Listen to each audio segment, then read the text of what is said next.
Episode की शुरुआत में हम टन्मा को देखते हैं जो उस नोट को पढ़ रहे होते हैं जहां पे लिखा होता है 19 जून को पहली बार के लिए मैं फ्रांस बोनापार्ट से मिला था। RF 1719।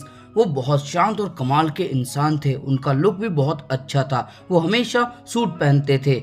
बहुत सारे बच्चे जमा हुए थे बुक रीडिंग के लिए और तभी हम देखते हैं यहाँ से एक ट्रक गुजरती है और टन्मा उनको लिफ्ट मांगता है। वो ट्रक भी रुक जाती है। ट्रक का ड्राइवर बोलता है तुम कहाँ जा रहे हो? टन्मा बोलता है बॉर्डर की तरफ।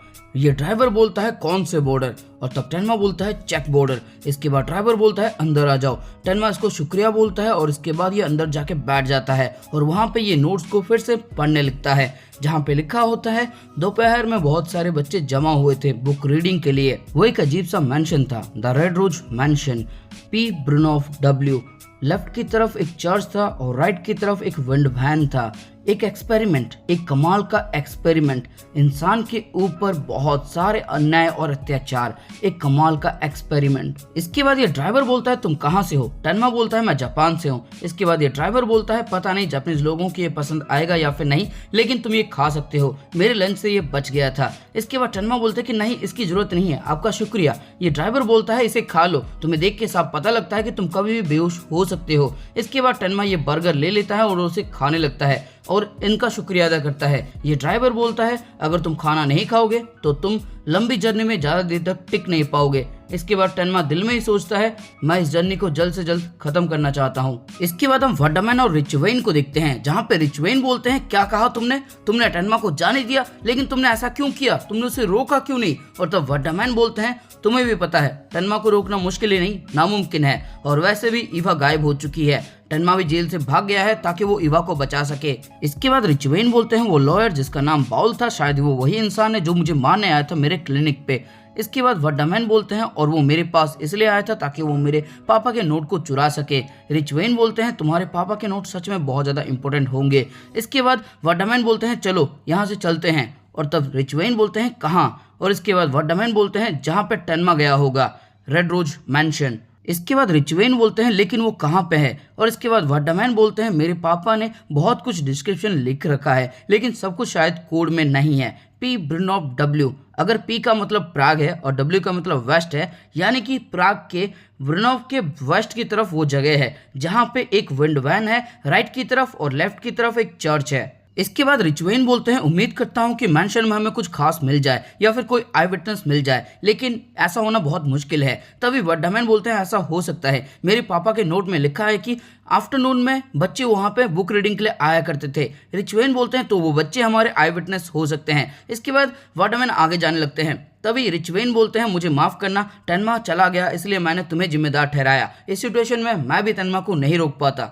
इसके बाद हम नीना को देखते हैं जो थ्री फ्रॉग वाली जगह पे आ चुकी होती है। नीना बोलती है मैं इस जगह को जानती हूँ। तभी इसको टिकटॉक और योहान दिखाई देता है जो बोलता है वेलकम होम। इसके बाद नीना के सर में बहुत तेजी से दर्द होने लगता है। डीटर बोलता है नीना क्या तुम ठीक हो? नीना क्या तुम ठीक हो? अब हमें हार मान लेनी चाहिए। इसके बाद ये दोनों एक टैक्सी में जाके बैठ जाते हैं जहाँ पे डीटर बोलता है तुम कितनी ही कोशिश क्यों ना कर लो तुम्हें कुछ याद नहीं आ रहा है। नीना बोलती है नहीं मुझे याद आ जाएगा, मैं श्योर हूँ कि मुझे याद आ जाएगा। मेरे भाई ने मुझे इसके बारे में बताया था, जब उसको थ्री फ्रॉग वाली जगह से ले गए थे वो लोग, तब उसने मुझे सब कुछ बताया था, मुझे याद आ जाएगा। इसके बाद ये ड्राइवर से बोलती है राइट की तरफ मुड़ो, लेकिन तभी अचानक से इसको चेकोस्लोवाकियन सीक्रेट पुलिस दिखाई देती है जो बोलती है तुम्हें कुछ भी नहीं छुपाना चाहिए। इसके बाद ये घबरा जाती है और तब ड्राइवर बोलता है राइट की तरफ जाना है ना, और वो राइट की तरफ गाड़ी ले लेता है। तब डीटर बोलता है नीना क्या बात है? और नीना बोलती है नहीं कुछ नहीं। इसके बाद नीना और डीटर इस शहर के चप्पे चप्पे को छान मारते हैं, हर गली हर नुक्कड़ हर मोहल्ले के अंदर छान मारते हैं, लेकिन नीना को कुछ भी ठीक से याद नहीं आता। इसके बाद नीना एक ऐसी जगह पे पहुंच जाती है जहां पे वो एक वेदर वैन देखती है और बोलती है राइट की तरफ वेदर वैन। और इसके बाद ये लेफ्ट की तरफ दिखती है जहां पे एक चर्च होता है। इसके बाद एक तेज हवा चलती है। नीना पीछे मुड़ के देखती है, वहां पे एक मैंशन होता है और यही वो मैंशन है, द रेड रोज मैंशन। इसके बाद ये दोनों रेड रोज मैंशन के अंदर चले जाते हैं। डीटर बोलता है यहाँ पे तो कुछ भी नहीं है, क्या ये वही जगह है? और इसके बाद नीना बोलती है मुझे नहीं पता, लेकिन मुझे ऐसा लगता है जैसे मैं इस मैंशन को जानती हूँ। इसके बाद ये मैंशन के अंदर घूमने लगते हैं और उसी जगह पे पहुंच जाते हैं जहां पे लूंगे ने दीवार फाड़ के दरवाजा निकाला होता है। डीटर बोलता है ये सब क्या है, ऐसा लग रहा है जैसे दीवार के बीच में से दरवाजा बाहर निकला हो। ये सब देख के नीना बहुत ज़्यादा हैरान हो जाती है और दरवाजे के पास जाती है और धीरे से उसे खोलती है। दरवाजा खोलने के बाद वो पहले देखती है एक फूलों का बेस यानी कि फूलदानी, और उसके बाद वो देखती है एक बियर का बोतल। लेकिन तभी वो देखती है बहुत सारे लोग वहाँ पे मरे पड़े होते हैं। नीना घबरा जाती है, लेकिन असलियत में यहाँ पे कुछ भी नहीं होता। डीटर बोलता है यहाँ पे तो कुछ भी नहीं है, और तभी हम देखते हैं नीना यहाँ पे बेहोश हो जाती है। इसके बाद हम एक पपेट शो देखते हैं जहाँ पे एक अच्छा इंसान मॉन्स्टर को मार रहा होता है, लेकिन इस पपेट शो को कोई भी देख नहीं रहा होता। सब लोग एक और पपेट शो देख रहे होते हैं जहाँ पे बैटमैन का जोकर गिटार बजा रहा होता है और उसके लिए वो लोग तालियां भी मारते हैं, लेकिन इस बंदे की तरफ वो एक बार भी गलती से भी नहीं देखते, जिस वजह से ये बहुत मायूस हो जाता है और अपने घर चले जाता है। ये घर का दरवाजा खोलता है और बोलता है अब तुम कैसी हो, और हम देखते हैं यहाँ पे नीना होती है। इसके बाद नीना बोलती है वेलकम बैक मिस्टर लिप्स्की, क्या तुम्हें कोई कस्टमर मिले? और इसके बाद लिप्स्की बोलता है नहीं, बिजनेस पहले की तरह ही खराब चल रहा है। इसके बाद नीना बोलती है लेकिन तुम्हारे पपेट तो बहुत ज़्यादा कमाल के हैं। इसके बाद लिप्स्की बोलता है हाँ, और मैं जो बनाने वाला हूँ वो उससे भी ज़्यादा कमाल का है। इसके बाद हम डीटर को देखते हैं जो फुटबॉल खेल रहा होता है बाहर। नीना बोलती है मैं उसे देखना चाहती हूँ जल्द से जल्द, और इसके बाद लिप्स्की बोलता है जैसे ही मैं उसे बना लूंगा सबसे पहले मैं तुम्हें ही दिखाऊंगा, फिलहाल के लिए मुझे रेस्टोरेंट जाना होगा काम करने के लिए। इसके बाद नीना बोलती है रेस्टोरेंट, और इसके बाद लिप्स्की बोलता है हाँ, इन पपेट शो से मेरा काम नहीं चलता, पैसे ज़्यादा कमाने के लिए मैं रेस्टोरेंट्स में काम करता हूँ। इसके बाद नीना बोलती है मुझे माफ करना, मैं तुम्हारे ऊपर बोझ बनी हुई हूँ। और इसके बाद लिप्स्की बोलता है नहीं कोई बात नहीं, तुम इसकी परवाह मत करो। इसके बाद नीना बोलती है लिप्स्की मैं तुमसे कुछ सवाल करना चाहती हूँ। 3 महीने पहले जब मैं उस मैंशन में बेहोश हो गई थी तब तुम मुझे अस्पताल ले गए थे, लेकिन तब तुम उस मैंशन में क्या कर रहे थे? इसके बाद हम एक फ्लैशबैक में जाते हैं जहाँ पे हम देखते हैं डीटर नीना को जगाने की कोशिश कर रहा होता है, लेकिन नीना उठ नहीं रही होती। तभी यहाँ पे लिप्स्की पहुंच जाता है और वो इनकी मदद करता है, और 3 महीने से नीना इन्हीं के घर में है। लिप्स्की 3 महीने से नीना का केयर कर रहा है। काफी अच्छा बंदा है लिप्स्की, बस नाम ही थोड़ा अजीब है। इसके बाद लिप्स्की बोलता है जब मैं उस मैंशन में जाता हूं तब मेरे दिमाग में बहुत सारे इमेजेस आने लगती है और उसी के जरिए मैं अपना काम करता हूं। पता नहीं मैं तुम्हें कैसे समझा पाऊंगा, लेकिन फिलहाल के लिए उस मैंशन से भी ज़्यादा इंपॉर्टेंट कुछ मुझे मिल चुका है। खैर कोई बात नहीं, फिलहाल के लिए मुझे जाना होगा, तुम इसकी परवाह मत करो, तुम जितने दिन यहाँ पे रहना चाहते हो तुम रह सकती हो। इसके बाद लिप्स्की काम करने के लिए चला जाता है। वो एक रेस्टोरेंट में काम कर रहा होता है। रेस्टोरेंट के अंदर ये बर्तन साफ कर रहा होता है ताकि अपनी रोजी रोटी चला सके, और जब इसको वक्त मिलता है तभी अपने घर के अंदर नए नए पपेट बना रहा होता है। ये बहुत मेहनत करता है, लेकिन इसके बावजूद इसको घंटा कुछ भी नहीं मिलता, जो कि बहुत बुरी बात है। इसके बाद यहाँ पे नीना आ जाती है और बोलती है क्या मैं अंदर आ सकती हूँ? लिप्स्की बोलता है हाँ तुम आ सकती हो, लेकिन तुम्हें तो अभी बेड में होना चाहिए था। और इसके बाद नीना बोलती है हाँ, और इसके बाद ये चारों तरफ देखने लगती है और बोलती है वाओ, तो यहाँ पे तुम्हारे पपेट्स पैदा होते हैं, सच में ये बहुत ज़्यादा कमाल के हैं। मुझे बुरा लग रहा है कि इनके लिए कोई कस्टमर नहीं है, वैसे इनकी कहानी क्या है? और इसके बाद लिप्स्की बोलता है ये एक डेविल की कहानी है, जिसको सुन के नीना हैरान हो जाती है। लिप्स्की बोलता है क्या बात है नीना? नीना बोलते हैं नहीं कुछ नहीं, आगे बताओ। लिप्स्की बोलता है एक डेविल एक ड्रैगन को ढूंढ रहा होता है ताकि वो दुनिया के ऊपर राज कर सके, लेकिन बीच में उसे चोट लग जाती है, वो मरने की कगार में होता है। तभी एक यंग नौजवान लड़का उसकी मदद करता है, उसकी जान बचाता है, लेकिन जैसे ही उसे पता लगता है कि ये एक डेविल है और ये दुनिया को तबाह करने वाला है, तब वो उसके खिलाफ चला जाता है। वो उससे लड़ता है और जर्नी के एंड में वो डेविल से फाइट करता है, उसके सर के अंदर वो चाकू गाड़ देता है और उसे मार देता है। मेरे हिसाब से ये काफ़ी इंटरेस्टिंग स्टोरी है, लेकिन ऑडियंस को ये ज़्यादा अच्छी नहीं लगती, उन्हें इसमें इंटरेस्ट नहीं आता। नीना क्या बात है?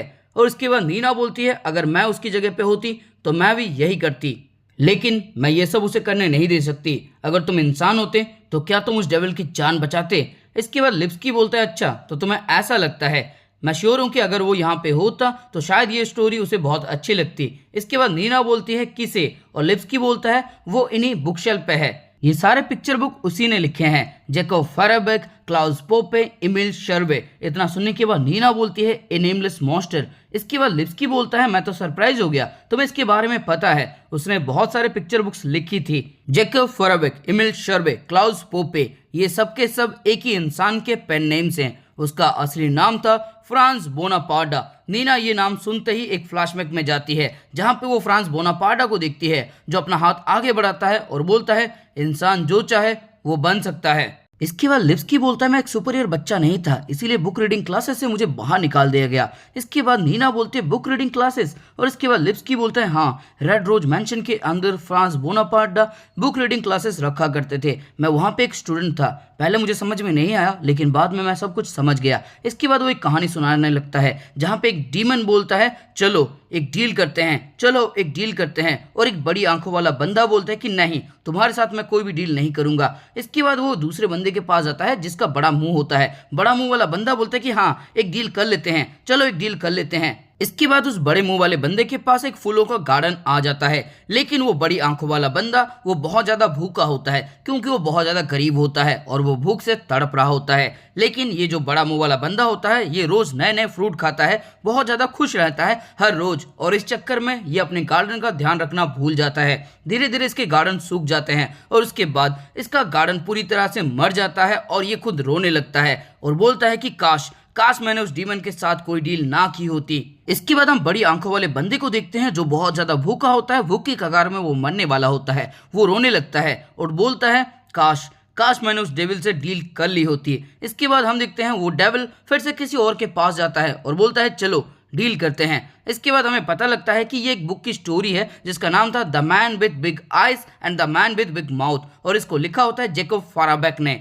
इसके बाद लिप्स्की बोलता है हर शुक्रवार को दोपहर के 3 बजे हम सारे बच्चे जमा हो जाते हैं, उसके चारों तरफ हम बैठ जाते। वो एक बुक निकालता और अपनी नरम और शांत आवाज में हमें कहानी सुनाने लगता। उसकी कहानी खत्म होने के बाद वो हमसे एक सवाल करता, इस कहानी का क्या मतलब था। इसके बाद नीना बोलती है मैं समझ गई, और लिप्स्की बोलता है बहुत बार पढ़ने के बाद मैं भी समझ गया था। इसके बाद ये एक और बुक निकालता है जिसका नाम होता है द गॉड ऑफ पीस, उसे क्लाउस पोपे ने लिखा होता है। लिप्स्की बोलता है चलो इसे पढ़ते हैं। इसके बाद सीन शिफ्ट होता है, हम रेड रोज मैंशन को देखते हैं जहाँ पे योहान पहुंच चुका होता है और वो अभी भी आना लिवर्ट के भेस में होता है। इसके बाद योहान बोलता है ऐसा लग रहा है जैसे मैं पहली बार के लिए यहाँ पे आया हूँ, जबकि मुझे यहाँ पे आने के लिए बहुत वक्त लग गया। मेरी सारी मेमोरीज एक साथ आ चुकी हैं। इसके बाद योहान अपने सारे कपड़े उतार देता है। इसके बाद हम गॉड ऑफ पीस कहानी को सुनते हैं जहाँ पे गॉड ऑफ पीस बहुत ज़्यादा बिजी रहता है। वो इतना ज़्यादा बिजी रहता है कि वो कभी भी मिरर को देख ही नहीं पाता। वो अपने हॉर्न बजाने में हर रोज बिजी रहता है। गॉड ऑफ पीस की हॉर्न सुनने के बाद सब लोग खुश हो जाते हैं। गॉड ऑफ पीस बहुत ज़्यादा बिजी होता है। गॉड ऑफ पीस इतना ज़्यादा बिजी होता है कि वो कभी आईना देख ही नहीं पाता। God of peace magical water ढालता है, जिस वजह से जहाँ जहाँ पे वो मैजिकल वाटर जाता है वहाँ पे पेड़ पौधे हरे भरे पहाड़ और फूल उगने लगते हैं। लेकिन गॉड ऑफ पीस बहुत ज़्यादा बिजी रहता है, वो कभी भी मिरर नहीं देख पाता। गॉड ऑफ पीस लोगों को नाम देता है, तुम्हारा नाम ओटो है, तुम्हारा नाम थॉमस है, तुम्हारा नाम हांस है और तुम्हारा नाम योहान है।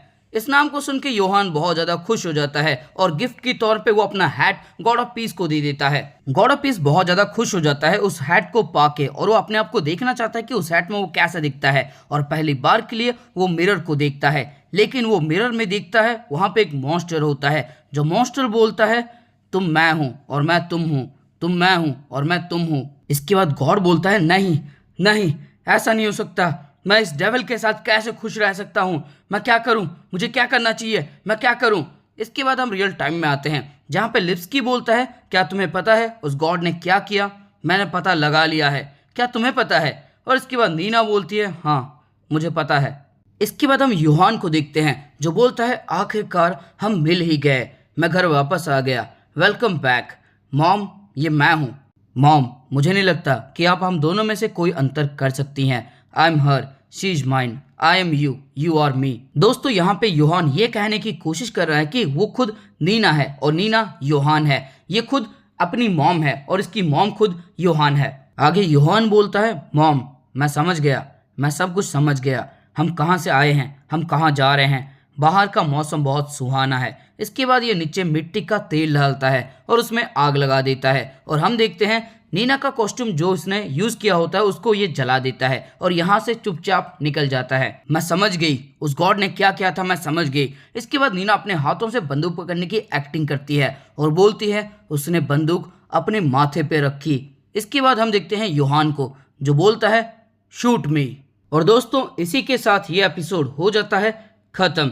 तो दोस्तों एपिसोड के अंदर आपको कुछ भी अच्छा लगा फिर मजा आया तो इस वीडियो को लाइक कर दो, कमेंट करके कुछ भी अच्छा सा लिख देना। दोस्तों 3 दिन से मैंने कोई भी वीडियो अपलोड नहीं किया था, लेकिन इसकी परवाह मत करो, मैं इसको कवर कर लूंगा। बीच बीच में मैं 2-2 एपिसोड दे दूंगा, जिससे ये सीरीज जल्द से जल्द खत्म हो जाएगी। और दोस्तों अगर आप चाहते हो कि इसके रेगुलर एपिसोड आपको रेगुलरली मिलते रहें तो इस वीडियो को अपने दोस्तों के साथ या फिर किसी एनिमे लवर के साथ शेयर कर देना। और अगर चैनल पर नए हो तो फिर चैनल को सब्सक्राइब करो और उसके बाद घंटा या फिर घंटी जो भी तुम्हें दिखेगा उसको एकदम जोरों से बजा देना, एकदम टन करके आवाज आ जानी चाहिए।